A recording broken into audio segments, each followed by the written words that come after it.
అల్హమ్దులిల్లాహి రబ్బిల్ ఆలమీన్ వస్సలాతు వస్సలాం అలా రసూలిహిల్ కరీం అమ్మాబాద్. వస్సుల్హు ఖైర్. ఇత్తిహాద్ సమావేశానికి హాజరైన గౌరవ సోదరులు సోదరిమణులు, వివిధ మతాలకు కులాలకు చెందిన ప్రియులారా, అస్సలాం అలైకుం అంటే మీ అందరిపై ఆ పరమేశ్వరుని శాంతి వర్షించుగాక.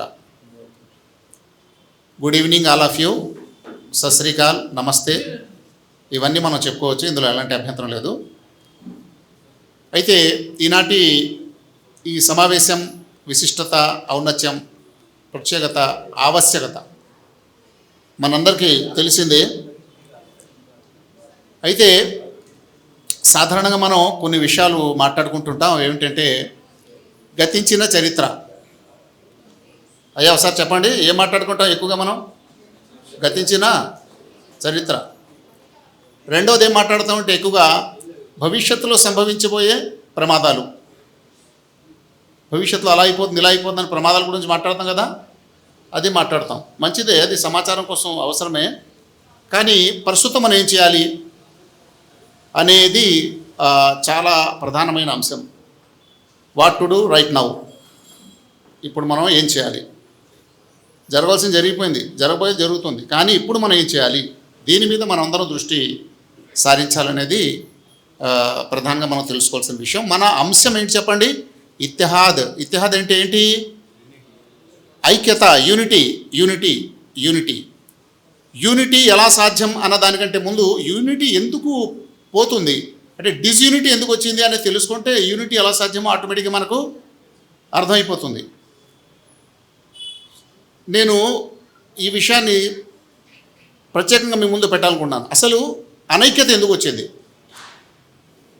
ఇది మనం తెలుసుకోవాలి. ఇంతిషార్, ఇత్తిహాద్కి ఆపోజిట్ ఏంటండి? ఇంతిషార్ అంటే అనైక్యత. ఓకే, అనైక్యత ఎందుకు వచ్చింది? ఇది పెద్ద క్వశ్చన్ అండి. అసలు ఎందుకు వచ్చింది అన్నది ప్రధానమైన ప్రశ్న. ఎందుకు వచ్చింది అంటే కొంతమంది, చెప్పండి, కొంతమంది వంచకులైన మత పండితులు. ఈ సెంటెన్స్ అస్సలు మీరు ఎక్కడ మిస్ అవ్వద్దు. కొంతమంది వంచకులైన మత పండితులు ఒకటి. రెండవది కొంతమంది స్వార్థ రాజకీయ నాయకులు. ఎవరండి? కొంతమంది స్వార్థపరులైన రాజకీయ నాయకులు. ఇదండి. పండితులు అందరూ కాదు, రాజకీయ నాయకులు అందరూ కాదు, కొందరు. వాళ్ళ కారణంగా ఈ సమస్య వస్తుంది. సమయం లేదు కాబట్టి సంక్షిప్తంగానే 2-3 విషయాలు నేను చెప్పి నేను ముగిస్తాను. ఈ విషయాలు మనం జ్ఞాపకం పెట్టుకోవాలి. ప్రాబ్లం ఎక్కడ మొదలవుతుంది, ఎవరి వల్ల మొదలవుతుందని.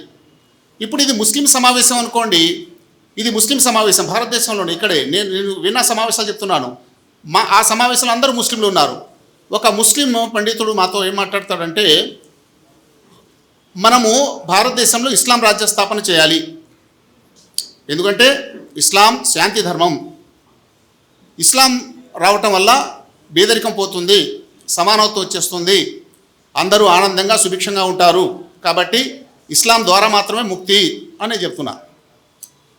మన పండితులు చెప్తుంటారు. అక్కడ చెప్పినప్పుడు అంటే ఇస్లాంలో లేని వాళ్ళందరూ ఏంటి చెప్పండి?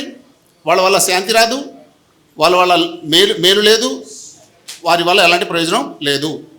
కాబట్టి ఎలాగైనా సరే ఇస్లాం సాధించాలి, ఇస్లామైజ్ చేయాలి, మొత్తం అంతా ఏం చేయాలి? ఇస్లామైజేషన్ అయిపోవాలి, అప్పుడు ఇది మన లక్ష్యం అని చెప్పారు. ఇప్పుడు సామాన్యంగా వింటున్నవారు ఏమనుకుంటారు? అలా అనుకుంటారు కదా. ఓకే, అదేవిధంగా కొంతమంది హిందువులు కూర్చొని హిందూ రాజ్య స్థాపన జరగాలి, హిందూ రాజ్య స్థాపన వల్లే భారతదేశానికి ముక్తి, లేకపోతే ఈ దరిద్రం పోదు, అంతే బలంగా వాళ్ళు చెప్తున్నారు. అలాగే క్రీస్తు రాజ్యం రావాలి, శాంతి మీకు లభిస్తుంది, క్రీస్తు రాజ్యంలో అందరూ సమానంగా ఉంటారు, అందరూ అంటే దాని అర్థం ఏంటి? అందరూ క్రైస్తవులు అయిపోవాలి, క్రీస్తు రాజ్యం రావాలి అనేది వాళ్ళు చెప్పారు. ఓకే, ఎందుకంటే ఇదొక్కటే ముక్తి మార్గం, రెండవది మళ్ళీ ముక్తి మార్గం కాదు. ఈ భావాలు ఏవైతే ఉన్నాయో, సరే స్వాతంత్రం ఉంది, ఎవరి మట్టుకు వాళ్ళు మాట్లాడుకోవచ్చు, అలా మాట్లాడటం తప్పని చెప్పడం లేదు. మాట్లాడే విషయాలు సాధ్యాలా అసాధ్యాలా? వాస్తవాలా అపార్థాలా? ఇది క్వశ్చన్ ఇక్కడ. అమాయక ముస్లింలు ఏమనుకుంటారు, అబ్బా మా పండితుడు చాలా బాగా చెప్పాడండి, నిజమే ముస్లిం రాజ్యం రావాలని చెప్పేసి వాళ్ళు, ఇక వాడికి అన్నం లేకపోయినా, వాడికి ఉద్యోగం లేకపోయినా, వాడికి చదువు లేకపోయినా, వాడికి కనీస అవసరాలు తీరకపోయినా, వాడి ఇంకా పరిశ్రమ దేనికోసం ఉంటుంది? ఇంకా ఇస్లాం రాజ్య స్థాపన, అంతే. ఇది ఒక రకమైన మాయ, ఇది ఒక రకమైన మోసం. ఎందుకంటే వాళ్ళు తమ కనీస అవసరాల గురించి అడగరు, ఇంకా ఉద్యోగాల గురించి అడగరు, విద్య గురించి అడగరు, వైద్యం గురించి అడగరు. ఇంకా వాళ్ళు ఆ నిషాలో ఆ మత్తులో ఉంటారన్నమాట. ఇక ఇది ఒక పెద్ద మోసం. సరే, ఇప్పుడు ప్రాక్టికల్లో 2 విషయాలు. ప్రాక్టికల్లో వద్దాం. ఇస్లాం రాజ్య స్థాపన సాధ్యమా? ఇది క్వశ్చన్ నాది. ఇప్పుడు ఇస్లాం రాజ్య స్థాపన సాధ్యమా? ఎందుకు కాదంటున్నారు? దానికి కారణం చెప్పాలి. ఎందుకు కాదు తెలుసా? ముస్లింల మధ్య భావపరమైన విశ్వాసపరమైన ఐక్యత లేదు. నెంబర్ 1. ఏ ముస్లింల స్థాపన చేస్తారు? షియా ముస్లిం రాజ్య స్థాపన చేస్తారా? సున్నీ ముస్లిం రాజ్య స్థాపన చేస్తారా? అందులో తబ్లీగీ వాళ్ళ డామినేషన్ ఉంటుందా? జమాత్ ఇస్లాం వాళ్ళ డామినేషన్ ఉంటుందా? ఈరోజు ఒక మసీదునే పరిపాలన చేయలేకపోతున్నారు ముస్లింలు. ఒక మసీదులో దాన్ని పరిపాలన చేయలేకపోతున్నారు. మసీదు డిస్ప్యూట్లోనే పరస్పరం దెబ్బలాడుకున్నారు. ఒక మసీదు విషయంలో ఐక్యత లేనటువంటి ఆ ముస్లింలు మొత్తం భారతదేశాన్ని ఇస్లామైజ్ చేయడం అనేది ఎలా సాధ్యమవుతుంది? ముస్లింలు ఎప్పటికీ ఐక్యం కారు. ఎందుకంటే దీనికి కారణం చెప్తున్నా. ఇస్లాం ధర్మం, ఇస్లాం మతాలు, జ్ఞాపకం పెట్టుకోండి పదాలు. ఇస్లాం ధర్మం, ఇస్లాం ధర్మం తర్వాత ఇస్లాం మతాలు. ముస్లింలు ఇస్లాం ధర్మంలో లేరు, ఇస్లాం మతాల్లో ఉన్నారు. వాళ్ళు ధర్మంలోకి వెళ్ళారనుకోండి, అది సుభిక్షంగా ఉంటుంది, అందరూ సమానంగా ఉంటుంది. అందులో రారు. ఎందుకంటే అందులో వస్తే సమానత్వం గురించి మాట్లాడాలి, అందులో వస్తే మత సామరస్యం గురించి మాట్లాడాలి, మానవ ఐక్యత గురించి మాట్లాడాలి. ధర్మంలో లేరు. ముస్లింలు అందరూ ఎందులో వచ్చారు? మతంలోకి వచ్చేసారు. అదే పరిస్థితి వైదిక ధర్మం ఒకటి ఉంది. వైదిక ధర్మం సర్వత్రా సమానంగా ఉంటుంది అందరూ కూడా. అందులో కింద దిగి వాళ్ళు హిందూ మతాల్లోకి వచ్చేసారు. వైదిక మతాలు అనుకొని వైదిక ధర్మం, వైదిక మతాలు. వైదిక మతాల్లో ఉన్న వాళ్ళందరూ ఏకమవుతారా? చావనైనా చేస్తారు కానీ ఎప్పుడు ఏకమవరు. కాబట్టి హిందూ రాజ్యం రాదు, హిందూ మత రాజ్యం రాదు. అదే సేమ్ పరిస్థితి క్రైస్తవులు కూడా. క్రీస్తు బోధించిన ధర్మంలో ఎవరు లేడండి. క్రైస్తవ మతాల్లో ఈరోజు క్రైస్తవులు విడిపోయారు. కాబట్టి అది సాధ్యం కాదు. కాబట్టి ఆ మాయలో మనం పడకూడదు. మత రాజ్య స్థాపన అనే మాయ అదొక మోసపూరితమైంది, అది వంచనపూర్వకమైంది. వంచకులైన పండితులు, స్వార్థపరమైన రాజకీయ నాయకులు ఇద్దరు కుమ్మక్కై ప్రజల చెవిలో పువ్వెట్టి ప్రజలను మోసం చేసేటువంటి దుర్మార్గ ప్రచారం. కాబట్టి ప్రపంచంలో ఎక్కడా కూడా మతరాజ్య స్థాపన అనేది జరగదు. అది ప్రజాస్వామ్యం ద్వారా మాత్రమే ప్రపంచం సుభిక్షంగా ఉండగలదు. ఇది స్పష్టంగా మనం అర్థం చేసుకోవాల్సిన విషయం.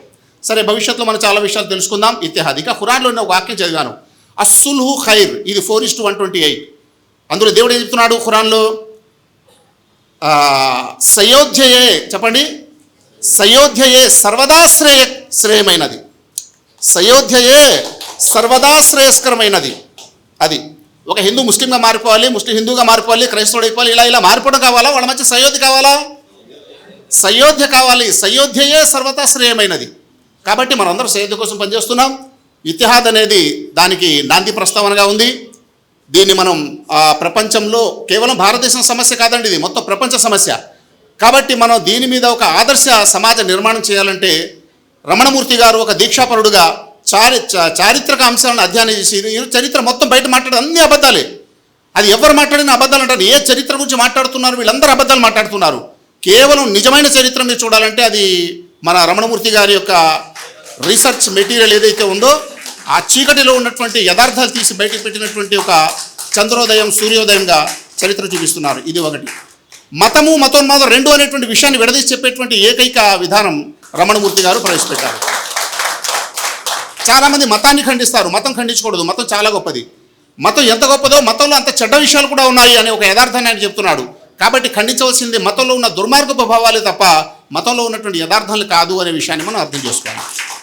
ఇది మనం చేయవలసిన రైట్ నౌ చేయవలసిన పని ఇది. దీనికోసం మనం ఈ భావజాలం, ఈ అవగాహన, ఈ ప్రచారం మనం చేయవలసిన అవసరం ఉంది అని చెప్పేసి తెలియజేస్తూ నా ప్రసంగాన్ని ముగిస్తున్నాను. తదాస్తు. జై భారత్.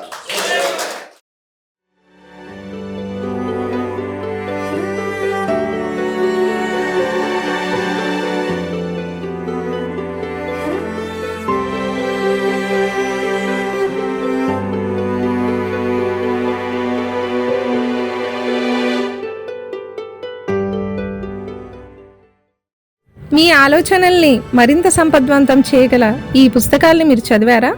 ప్రతులకు జై భారత్ పబ్లికేషన్స్ 9848030089.